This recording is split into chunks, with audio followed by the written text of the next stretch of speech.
আজি যোৱা এসপ্তাহৰ আগত বনগাঁৱৰ যি মনদীপ বৰা নামৰ যুৱকজন অকাল মৃত্যু ঘটিল। সেই মৃত্যুৰ বাবে সম্পূৰ্ণৰূপে দায়ী আছিলে যিকেইজন সুদখোৰ সুমিত দাস আৰু ৰিজুমণি দাস।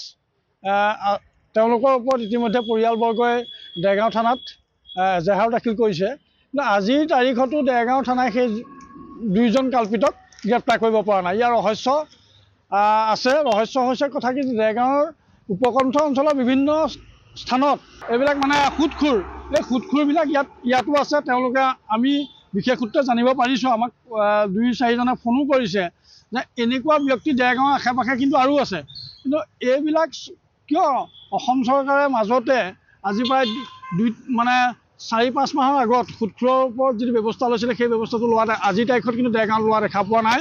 সেইকাৰণে আমি অসম চৰকাৰৰ মাননীয় মুখ্যমন্ত্ৰী ডাঙৰীয়াক আহ্বান জনাইছোঁ যে যি সুদখোৰৰ কাৰণে এই ল'ৰাজন অকাল মৃত্যু ঘটিল, সেই পৰিয়ালটোক ক্ষতিপূৰণ দিব লাগে আৰু এই কাল্পিত দুটা লোক এতিয়াও পলাতক অৱস্থাত আছে।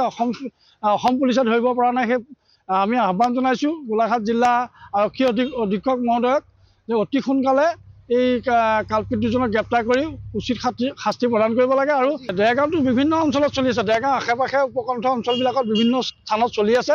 তাৰ ওপৰতো আচলতে ব্যৱস্থা গ্ৰহণ কৰিব লাগে বুলি আমি দাবী উত্থাপন কৰিছোঁ। আজি যোৱা এসপ্তাহৰ আগত বনগাঁৱৰ যি মনদীপ বৰা নামৰ যুৱকজন অকাল মৃত্যু ঘটিল। সেই মৃত্যুৰ বাবে সম্পূৰ্ণৰূপে দায়ী আছিলে যিকেইজন সুদখোৰ সুমিত দাস আৰু ৰিজুমণি দাস। তেওঁলোকৰ ওপৰত ইতিমধ্যে পৰিয়ালবৰ্গই দেৰগাঁও থানাত এজাহাৰ দাখিল কৰিছে। কিন্তু আজিৰ তাৰিখতো দেৰগাঁও থানাই সেই দুইজন কাল্পিতক গ্ৰেপ্তাৰ কৰিব পৰা নাই। ইয়াৰ ৰহস্য আছে। ৰহস্য হৈছে কথা কি, দেৰগাঁৱৰ উপকণ্ঠ অঞ্চলৰ বিভিন্ন স্থানত এইবিলাক মানে সুদখোৰ, এই সুদখোৰবিলাক ইয়াতো আছে। তেওঁলোকে আমি বিশেষ সূত্ৰে জানিব পাৰিছোঁ, আমাক 2-4জনে ফোনো কৰিছে যে এনেকুৱা ব্যক্তি দেৰগাঁৱৰ আশে পাশে কিন্তু আৰু আছে।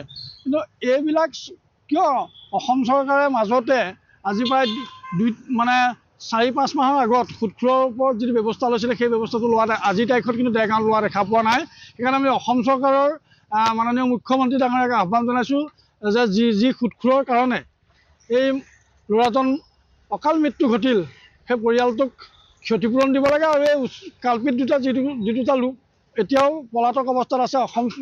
অসম পুলিচে ধৰিব পৰা নাই। সেই আমি আহ্বান জনাইছোঁ গোলাঘাট জিলা আৰক্ষী অধীক্ষক মহোদয়ক যে অতি সোনকালে এই কাল্পিত দুজনক গ্ৰেপ্তাৰ কৰি উচিত শাস্তি প্ৰদান কৰিব লাগে। আৰু দেৰগাঁৱতো বিভিন্ন অঞ্চলত চলি আছে, দেৰগাঁও আশে পাশে উপকণ্ঠ অঞ্চলবিলাকত বিভিন্ন স্থানত চলি আছে।